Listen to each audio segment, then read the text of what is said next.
আসসালামু আলাইকুম, স্বাগত জানাচ্ছি আরটিভির রাতের সংবাদে। আপনাদের সঙ্গে আছি আমি ফাহমিদা সালাম। বিএনপি মহাসচিব মির্জা ফখরুল ইসলাম আলমগীর বলেছেন, শেখ হাসিনা মানব জাতির কলঙ্ক, নিষ্ঠুরতার জন্য তাকে ক্ষমা করা যাবে না। এদিকে কিয়ামত পর্যন্ত জামাত ইসলামের রাষ্ট্রীয় ক্ষমতায় আসতে পারবে না বলে মনে করেন বিএনপির স্থায়ী কমিটির সদস্য গয়েশ্বর চন্দ্র রায়। আলাদা অনুষ্ঠানে তারা এসব কথা বলেন। অরণ্য গফুরের রিপোর্ট। জুলাই গণ অভ্যুত্থানের মাসব্যাপী কর্মসূচির অংশ হিসেবে রাজধানীর জিয়া উদ্যানে বৃক্ষরোপণ কর্মসূচির আয়োজন করে জাতীয়তাবাদী কৃষক দল ও আমরা বিএনপি পরিবার। নিম গাছ লাগিয়ে কর্মসূচির উদ্বোধন করেন মির্জা ফখরুল ইসলাম আলমগীর। এ সময় রাজনীতিতে ভিন্নমত থাকবে উল্লেখ করে সবাইকে নিয়ে রংধনু রাষ্ট্র গঠনের ইচ্ছা জানান বিএনপি মহাসচিব। জুলাইয়ে হতাহত পরিবারগুলোর পুনর্বাসনে বিএনপির পক্ষ থেকে ফান্ড গঠনের ঘোষণা দেন মির্জা ফখরুল। হাসিনাকে কোনোদিন ক্ষমা করা যাবে না। হাসিনা হচ্ছে মানব জাতির একটা কলঙ্ক। হাসিনা হচ্ছে মায়েদের একটা কলঙ্ক। আমাদেরকে প্রথম কাজ হবে এদের বিচার করা। দ্বিতীয় কাজ হচ্ছে এই পরিবারগুলোর পুনর্বাসনের ব্যবস্থা করা। আর যারা আহত হয়ে আছে, যারা চোখ হারিয়েছে, তাদের পুনর্বাসনের ব্যবস্থা করা। এটা না হলে ভবিষ্যৎ এবং জাতি আমাদের ক্ষমা করবে না। এদিকে মুন্সিগঞ্জের শ্রীনগরে এক অনুষ্ঠানে যোগ দিয়ে গয়েশ্বর চন্দ্র রায় অভিযোগ করেন, জামায়াত নির্বাচন বাধাগ্রস্ত করতে চায়। জামাতের যে সকল দফা এগুলি সবই হলো নির্বাচনটাকে ভণ্ডুল করার জন্য। ওরা আওয়ামী লীগ নাই, এই কারণে বিএনপি ক্ষমতা আসবে, এটা তারা সহ্য করতে পারে না। আমি জানি কিয়ামত পর্যন্ত বাংলাদেশে জামাত কখনো রাষ্ট্রীয় ক্ষমতায় আসবে না। সম্মিলিত পেশাজীবী পরিষদের সমাবেশের প্রস্তুতি দেখতে রাজধানীর ইঞ্জিনিয়ার্স ইনস্টিটিউশন পরিদর্শন করেন বিএনপির স্থায়ী কমিটির সদস্য এজেডএম জাহিদ হোসেন। এ সময় তিনি বলেন, মাঠে আলাদা কর্মসূচি পালন করলেও ফ্যাসিবাদের বিপক্ষে সবাই ঐক্যবদ্ধ আছে। মাঠের চিত্র এক মতন, ভিতরের চিত্র আরেক মতন, কারণ সবার আগে দেশ মনে রাখতে হবে। অরণ্য গফুর, আরটিভি, ঢাকা। প্রশাসনের বিভিন্ন জায়গায় ক্ষমতাচ্যুত স্বৈরাচারের দোসররা রয়ে গেছে বলে মন্তব্য করেছেন জাতীয় নাগরিক পার্টি এনসিপির আহ্বায়ক নাহিদ ইসলাম। তিনি অভিযোগ করে বলেন, কক্সবাজারের সত্য উন্মোচন করায় বিভিন্ন জায়গায় তাদের বাধা দেওয়া হচ্ছে। দেশ করতে জুলাই পদযাত্রা কর্মসূচির 20তম দিনে চট্টগ্রাম ও রাঙামাটির সমাবেশে তিনি এসব কথা বলেন। পাহাড়ে নৃগোষ্ঠীগুলোর মধ্যে বিভাজন তৈরি করে একটি পক্ষ সুবিধা ভোগ করছে বলেও মন্তব্য করেন তিনি। প্রতিনিধিদের পাঠানো তথ্যচিত্রে জানাচ্ছেন সাকিব আল হাসান। দেশ গড়তে জুলাই পদযাত্রার 20তম দিনে পার্বত্য চট্টগ্রাম ও রাঙামাটিতে কর্মসূচি পালন করেছে জাতীয় নাগরিক পার্টি এনসিপি। রবিবার সকালে চট্টগ্রামে স্টেশন রোডের একটি হোটেলে জুলাই শহীদ পরিবারের সঙ্গে সাক্ষাৎ করেন এনসিপির নেতারা। এ সময় নাহিদ ইসলাম বলেন, প্রশাসনের বিভিন্ন জায়গায় এখনো স্বৈরাচারের দোসররা রয়ে গেছে। বিভিন্ন উদ্যোগ নেওয়ার ক্ষেত্রে সরকারের উদ্যোগগুলা মাঠ পর্যায়ে পর্যন্ত পৌঁছায় না বা পৌঁছাইতে দেরি করছে, বা সেখানে অনেক ধরনের ঝামেলা। আসলে প্রশাসনের বিভিন্ন জায়গায় আসলে স্বৈরাচারের দোসররা আছে, এবং ফলে শহীদ পরিবাররা যে সম্মান পাওয়ার কথা সেটা আসলে বিভিন্ন জায়গায় আমরা শুনি, অভিযোগ করলাম। পরে রাঙামাটি পৌঁছে শিল্পকলা একাডেমির সামনে থেকে পদযাত্রা শুরু করেন নেতারা। এ সময় বনরূপায় সমাবেশে দলের আহ্বায়ক অভিযোগ করেন, পাহাড়ের নৃগোষ্ঠীগুলোর মধ্যে বিভাজন তৈরি করে একটি পক্ষ সুবিধা ভোগ করছে। বিভাজিত করে রাখা হয়েছিল এবং এর যার বড় শিকার হচ্ছে পার্বত্য চট্টগ্রাম। পার্বত্য চট্টগ্রামে নানা বিভাজন, নানা অশান্তি জিয়ে রেখে অন্য একটি পক্ষ বারবার সুবিধা নেওয়ার চেষ্টা করে। এরপর চট্টগ্রাম নগরীর বিপ্লব উদ্যানে সমাবেশে যোগ দেন তারা। কক্সবাজারে সত্য উন্মোচন করায় এনসিপিকে বিভিন্ন জায়গায় বাধা দেয়া হচ্ছে বলে অভিযোগ করেন নাহিদ। কক্সবাজারে সত্য উন্মোচন করেছেন, সেই সত্য উন্মোচন করার জন্য বিভিন্ন জায়গায় আমাদেরকে বাধা দেওয়া হচ্ছে। আমরা বলেছিলাম, বাধা দিলে বাঁধবে লড়াই, এই লড়াইয়ে জিততে হবে। সাকিব আল হাসান, আরটিভি। সৎ, নীতিবান, পেশাদার এবং নেতৃত্বের গুণাবলী সম্পন্ন অফিসাররাই উচ্চতর পদোন্নতির দাবিদার বলে মনে করেন প্রধান উপদেষ্টা প্রফেসর মোহাম্মদ ইউনূস। রাজনৈতিক মতাদর্শের ঊর্ধ্বে থেকে যেসব অফিসার সামরিক জীবনের বিভিন্ন স্তরের যোগ্য, তাদের পদোন্নতির জন্য নির্বাচন করার নির্দেশ দিয়েছেন তিনি। সেনা সদর নির্বাচনী পর্ষদ 2025-এর উদ্বোধনকালে প্রধান উপদেষ্টা এ নির্দেশ দেন। অনুষ্ঠানের স্থলে পৌঁছলে তাকে স্বাগত জানান সেনাপ্রধান জেনারেল ওয়াকারুজ্জামান। প্রথম পর্বের এই পদোন্নতি পর্ষদে সেনাবাহিনীর কর্নেল ও লেফটেন্যান্ট কর্নেল পদবীর যোগ্য কর্মকর্তারা পরবর্তী পদোন্নতির জন্য বিবেচিত হবে।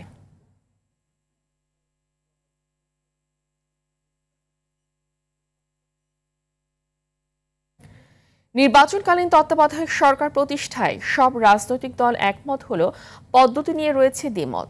প্রধানমন্ত্রী, দলীয় প্রধান ও সংসদ নেতা একজন থাকবে কিনা তা নিয়েও কাছাকাছি অবস্থানে এসেছে তারা। ঐক্যমত্য কমিশনের সহসভাপতি আলী রিয়াদ জানান, আগামী 10 দিনের মধ্যে জুলাই সনদ নিয়ে সমঝোতায় পৌঁছানো সম্ভব হবে। আরও জানাচ্ছেন জায়েদ রহমান। সংসদের উচ্চকক্ষ, তত্ত্বাবধায়ক সরকার এবং এক ব্যক্তি একই সঙ্গে প্রধানমন্ত্রী, সংসদ নেতা এবং দলীয় প্রধান থাকতে পারবেন কিনা তা নিয়ে আলোচনা হয়। চূড়ান্ত করতে চাই। আলোচনা শেষে বিএনপি জানায়, প্রধানমন্ত্রীর একই সঙ্গে সংসদীয় নেতা হতে পারা নিয়ে বেশিরভাগ দল একমত। ডেমোক্রেসিতে কোনো ব্যক্তি প্রধানমন্ত্রী হলে তাকে অপশন হিসেবে কোনো রাজনৈতিক দলের প্রধানের পদটা ছাড়তে হবে, এরকম কোনো প্র্যাকটিসটা সাধারণত দেখা যায় না। প্রধানমন্ত্রী, সংসদ নেতা, দলীয় প্রধান 3টি পদের মধ্যে সর্বোচ্চ 2টি পদে এক ব্যক্তির থাকার বিষয়ে মত দিয়েছে জামায়াতে ইসলাম। এখানে কমিটি যাদেরকে দিয়ে হবে তাদের সকলকেই নিয়েই ভোটিং রাইটস তাদের থাকতে হবে, না হলে তো দুই দল আবার ভোট দিল তো প্রায় একই রকম হতে পারে। তো আমরা মনে করি যে থার্ড পার্টিও এখানে ভোটিং রাইটস এনজয় করা উচিত। অন্যদিকে তত্ত্বাবধায়ক সরকারের প্রধান উপদেষ্টা নিয়োগের ক্ষেত্রে সরকারি, বিরোধী দল ও তৃতীয় দলের প্রতিনিধির অংশগ্রহণ নিশ্চিত করার প্রস্তাব দেয় এনসিপি। প্রস্তাবনার ক্ষেত্রে বাকি যে 3 দল অর্থাৎ সরকার দল, বিরোধী দল এবং তৃতীয় দল তারা 3 থেকে 5 জন করে নাম প্রস্তাব করবেন এবং সর্বশেষ যেটি আসছে যে সংখ্যা কমিয়ে 3 অর্থাৎ সরকার দল 3 জনের নাম প্রস্তাব করবেন, বিরোধী দলও 3 জনের নাম প্রস্তাব করবেন এবং যারা সংসদে তৃতীয় হবেন তারাও আরও 2টি নাম প্রস্তাব করবেন। খুঁটিনাটি বিষয়ে আলোচনার জন্য দলগুলোকে লিখিতভাবে প্রস্তাব দিতে বলেন কমিশনের সহসভাপতি আলী রিয়াজ। এই প্রক্রিয়া অব্যাহত রেখে রাজনৈতিক দলগুলোর সহযোগিতা অব্যাহত থাকলে, যে জন্য আমি বারবার রাজনৈতিক দলগুলোকে ধন্যবাদ জানিয়েছি কমিশনের পক্ষ থেকে, এবং আমরা মনে করি আমরা জুলাইয়ের শেষ নাগাদ 31শে জুলাইয়ের মধ্যে একটি জাতীয় সনদ স্বাক্ষর করতে পারবো, সেই আস্থা এবং বিশ্বাস আমাদের আছে। উচ্চকক্ষ নিয়ে আগামী 2-3 দিনের মধ্যে সমাধানে পৌঁছানো সম্ভব হবে বলে জানায় ঐক্যমত্য কমিশন।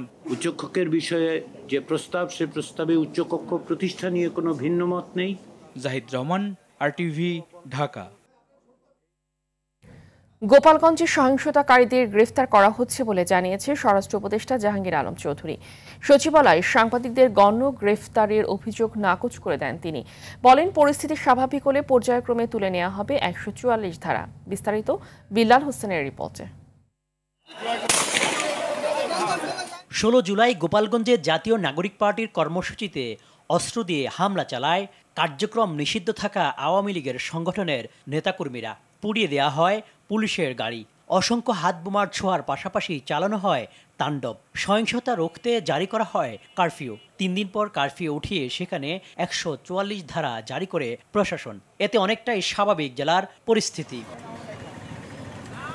সচিবালয়ে আইনশৃঙ্খলা সংক্রান্ত কোর কমিটির বৈঠক শেষে স্বরাষ্ট্র উপদেষ্টা বলেন, গোপালগঞ্জে শুধু অপরাধীদের ধরা হচ্ছে। অন্যায় করলে সে গ্রেপ্তার হবে। আমি একটা কথাই বলছি, কোনো অবস্থায় যেন দুষ্কৃতিকারী ছাড়া না যেন পায়, আর যেন যে অপরাধ করে নাই যে যেন কোনো অবস্থায় ধরা না পড়ে।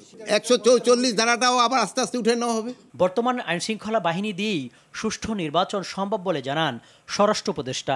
আইনশৃঙ্খলা বাহিনী যে প্রস্তুতি, আরও তো অনেক সময় রয়ে গেছে, আমাদের প্রস্তুতি রয়ে গেছে, আমাদের ট্রেনিং হচ্ছে, আমরা ট্রেনিং প্রোগ্রাম করে দিচ্ছি, আমরা তো প্রস্তুতি নিয়ে নিচ্ছি, আল্লাহ দিলে করতে কোনো অসুবিধা হবে না। বিল্লাল হোসেন, আরটিভি, ঢাকা। ফিটনেসবিহীন গাড়ির বিরুদ্ধে অভিযানে নেমেছে বিআরটিএ। রাজধানীর বিভিন্ন স্থানে চলে এই অভিযান। শুধু সড়কে নয়, অভিযান চালানো হবে বাস ডিপোতেও, জানান বিআরটিএর চেয়ারম্যান। অভিযানকে হয়রানি উল্লেখ করে 15 দিনের মধ্যে তা বন্ধ না হলে ধর্মঘটে যাওয়ার হুঁশিয়ারি দিয়েছে মালিকপক্ষ। বিস্তারিত শাকিবুর রহমানের রিপোর্টে। অভিযানের প্রথম দিনে রাজধানীতে খোদ বিআরটিসির বাসেই পাওয়া যায়নি কাগজপত্র। চালকরা এজন্য কর্তৃপক্ষকে দায়ী করেন। এই যে লাইসেন্সটার বয়স প্রায় 2 বছর, কিন্তু আদৌ পর্যন্ত আমরা কার্ড পাইতেছি না। লাইসেন্স 3 মাসের মধ্যে ডেলিভারি দেওয়ার কথা, কিন্তু তারা 3 মাসের মধ্যে ডেলিভারি দিচ্ছে না। প্রমাণ করার দ্বারা কিছু নাই আমার কাছে। তো মনে করেন যে অফিস থেকে যদি না দেয় স্যার, তো কিছু করার নাই। এই অভিযানটা করুক না, ডিপুতে করুক, যেন গাড়ির নম্বর দেখে কোন গাড়িগুলা কি অবস্থায় আছে, কোন চালকের কাগজপত্র কি আছে না আছে। ফিটনেসবিহীন গাড়ির বিরুদ্ধে অভিযানে নামার খবরে বাস শূন্য হয়ে যায় রাজধানীর অনেক এলাকা। ফার্ম গেটে অভিযান উদ্বোধন করেন বিআরটি এর চেয়ারম্যান। তিনি জানান, সারা দেশে চলাচলকারী প্রায় 70,000 ফিটনেসবিহীন গাড়ির বিরুদ্ধে ব্যবস্থা নেওয়া হবে। দীর্ঘদিনের একটা জঞ্জাল, আপনারা জানেন, এই দীর্ঘদিনের জঞ্জাল তো ওভারনাইট আপনি চেঞ্জ করতে পারবেন না। অবশ্যই সেই অভিযান আমরা করব, সেটাও আমরা করব। আমরা আমাদের we have made our own plan of action, যে সলিউশন করার জন্য যে স্টেপগুলো নেওয়া প্রয়োজন আমরা সবগুলো স্টেপই নেব। রাজধানীর পরিবাগে পরিবহন মালিক সমিতির কার্যালয়ে জরুরি বৈঠকে বসে বাস মালিকরা। অভিযানের নামে হয়রানি বন্ধের দাবি জানান তারা। আগামী 15 দিনের মধ্যে 2018 সালের সড়ক আইন পরিবর্তন সহ 5 দফা দাবি মানা না হলে ধর্মঘটে যাওয়ার হুঁশিয়ারি দেন পরিবহন মালিকরা। সেই আইনটা একটা প্রতিশোধ পরায়ণ, নিপীড়নমূলক, এই আইনটা যেন সংশোধন হয়। লাইফ লাইন বাসে ন্যূনতম 20 বছরের জায়গায় 25 বছর, ট্রাকের 25 বছরের জায়গায় 30 বছর। 15 কার্য দিবসের মধ্যে সরকার এই অচল অবস্থা নিরসন না করলে 15 কার্য দিবসের পরে বাংলাদেশের পরিবহনের সকল মালিক শ্রমিকরা মিলে ধর্মঘট করবে। বিলম্বে ড্রাইভিং লাইসেন্স পাওয়া নিয়েও বিআরটি এর বিরুদ্ধে ক্ষোভ জানান পরিবহন মালিক ও শ্রমিকরা। শাকিবুর রহমান, RTV, ঢাকা।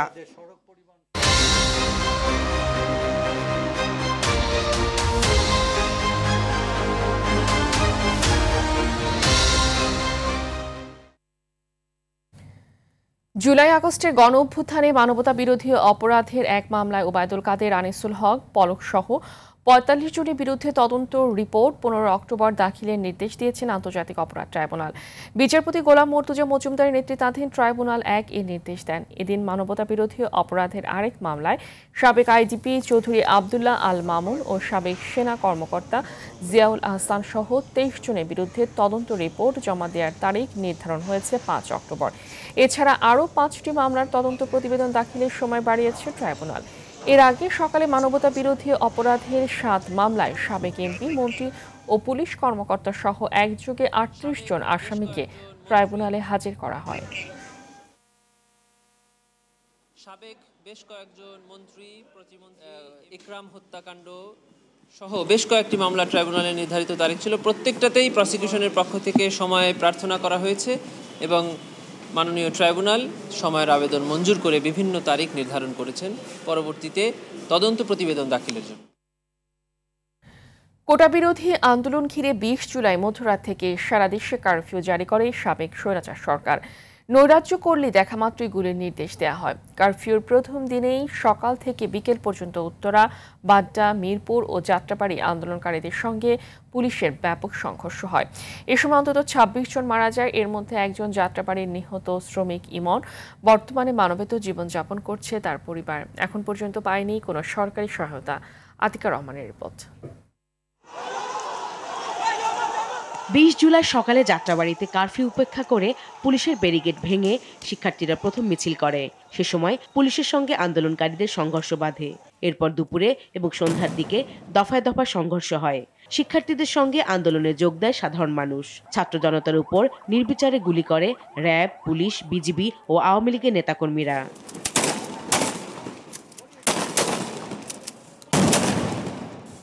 একটা সময় হচ্ছে যখন অনেক বেশি ছাত্র অথবা জনতা নিহত হচ্ছে, বারবার আমরা গলির মধ্যে চলে যাচ্ছিলাম। পুলিশের বাইরেও অনেকে অস্ত্র নিয়ে আওয়ামী লীগের সন্ত্রাসীরা বিভিন্ন গলি থেকে তারা আক্রমণ করতেছিল।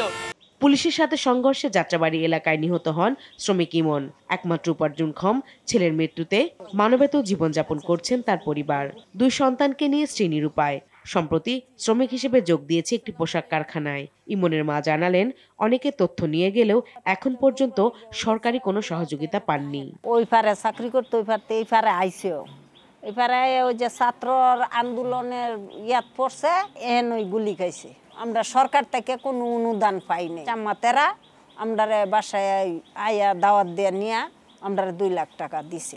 ইমনের ভাইয়ের প্রত্যাশা, জুলাই হত্যাকাণ্ডের সঠিক বিচার যেন তারা পায়। আমরা সুষ্ঠু বিচার পাবো, আমগো তো মনের আশা এটাই ছিল, কিন্তু আমরা তো কোনো বিচারও পেলাম না। সরকারের কাছে আমরা এটাই চাই, ছোট ছোট মাসুম 2টা বাচ্চা আছে আমার ছোট ভাইয়ের, বাচ্চা 2টা যাতে ভবিষ্যৎ থাকে, ভবিষ্যতে যাতে খাড়াইতে পারে। যাত্রাবাড়ির আন্দোলনে জোরালো ভূমিকা রাখে নারীরাও। নিহতদের হাসপাতালে নেয়া ও আহতদের প্রাথমিক চিকিৎসা দেয়ায় অগ্রণী ভূমিকা ছিল তাদের। আমাদের ভিতরে আল্লাহ মনে হয় আমাদের কাছে রহমত দিয়েছে যে আমাদের মনের ভিতরে এরকম কোনো ভয় ছিল না, এবং ভাইদের পাশাপাশি আমরা দেখা যায় অগ্রসর হচ্ছি। আমাদের যে মৃত্যু হতে পারে, যে এই মুহূর্তে মারা যেতে পারি, এটা আমাদের মনে একবারের জন্য মানে আসে নাই। আমাদের চিন্তা এটাই আসে যে আমাদের ভাইরা গুলি খাচ্ছে এবং মারা যাচ্ছে, তাদেরকে আমাদের সহযোগিতা করা প্রয়োজন। সেনা মোতায়েন থাকলেও কারফিউ ভেঙে উত্তরা, বাড্ডা ও মিরপুরে রাজপথে নামে শিক্ষার্থীরা। পুলিশের সঙ্গে সংঘর্ষে রণক্ষেত্রে পরিণত হয় এসব এলাকা। ঢাকায় মারা যায় 26 জন। 20 জুলাই বৈষম্য বিরোধী ছাত্র আন্দোলনের অন্যতম সমন্বয়ক নাহিদ ইসলামকে ধরে নিয়ে যায় আইনশৃঙ্খলা বাহিনী। আতিকা রহমান, RTV, ঢাকা। সাফ অনূর্ধ্ব 20 নারী চ্যাম্পিয়নশিপের শিরোপা নির্ধারণী ম্যাচে কাল নেপালের বিপক্ষে মাঠে নামবে বাংলাদেশ। কিংস অ্যারেনায় ম্যাচ শুরু সন্ধ্যা 7টায়। আসরে পূর্ণ 15 পয়েন্ট নিয়ে টেবিলের শীর্ষে আছে আফিয়াদার দল। ফলে নেপালের বিপক্ষে ড্র করলেও শিরোপা নিশ্চিত হবে লাল সবুজের। এদিকে ম্যাচটিকে সামনে রেখে রোববার টিম হোটেলে রিকভারি সেশন করেছে মেয়েরা। দলে নেই কোনো ইনজুরি সমস্যা, ফলে ম্যাচটিতে জয়ের ধারা অব্যাহত রেখে শিরোপা জয়ের পরিকল্পনা করছেন কোচ পিটার বাটলার।